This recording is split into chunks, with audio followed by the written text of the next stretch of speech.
ಮಾಜಿ ದೇವದಾಸಿ ಮಹಿಳೆಯರಿಗೆ ಈವರೆಗೆ ಸ್ವಯಂ ಉದ್ಯೋಗಕ್ಕಾಗಿ KSWDCಯಿಂದ ನಮ್ಮ ಮಹಿಳಾ ಅಭಿವೃದ್ಧಿ ನಿಗಮದಿಂದ ಸುಮಾರು 13,663 ಮಹಿಳೆಯರಿಗೆ 30 ರಿಂದ 50 ಸಾವಿರ ರೂಪಾಯಿಯ ಪ್ರೋತ್ಸಾಹಧನವನ್ನು ನಾನು ನೀಡಿದ್ದೇನೆ. ನಾವು ನಮ್ಮ ಇಲಾಖೆಯಿಂದ ನೀಡಿದೆ ಇಲ್ಲಿಯವರೆಗೆ ಸುಮಾರು 13,663.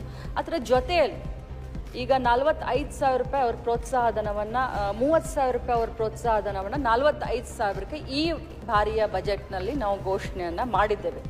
ಅದರ ಜೊತೆಯಲ್ಲಿ ಅವರಿಗೆ 5 ಕೋಟಿ ರೂಪಾಯಿ ಇನ್ನೂ ಆರ್ಥಿಕ ಪುನಶ್ಚೇತನಕ್ಕೆ ಕೂಡ ಈ ಬಾರಿ ನಾವು 5 ಕೋಟಿ ರೂಪಾಯಿಯನ್ನು ತೆಗೆದಿಟ್ಟಿದ್ದೇವೆ.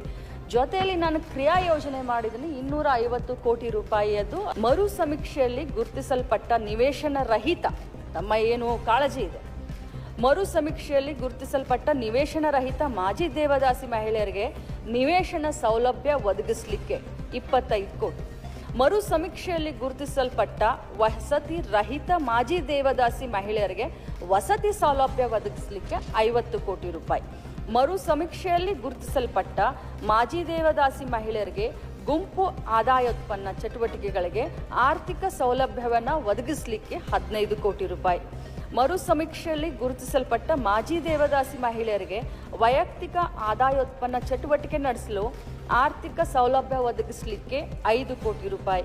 ಈ ರೀತಿ ನಾನಾಗಲೇ ಹೇಳಿದ ಹಾಗೆ ದೇವದಾಸಿ ಮಹಿಳೆಯರ 1ನೇ ತಲೆಮಾರು, 2ನೇ ತಲೆಮಾರು, 3ನೇ ತಲೆಮಾರಿನ ಮಕ್ಕಳ ಶಿಕ್ಷಣಕ್ಕೋಸ್ಕರ ಅಂತ 5 ಕೋಟಿ ರೂಪಾಯಿ.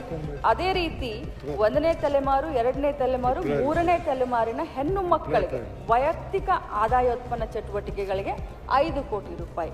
ಮಾಜಿ ದೇವದಾಸಿ ಮಹಿಳೆಯರಿಗೆ ಪ್ರಸ್ತುತ ಮಾಸಿಕ 2,000 ರೂಪಾಯಿಗಳ ಮಾಶಾಸನ ನೀಡುತ್ತಿದ್ದು ಅದನ್ನು 5,000 ರೂಪಾಯಿಗೆ ಹೆಚ್ಚಿಗೆ ಮಾಡಬೇಕು ಅಂತ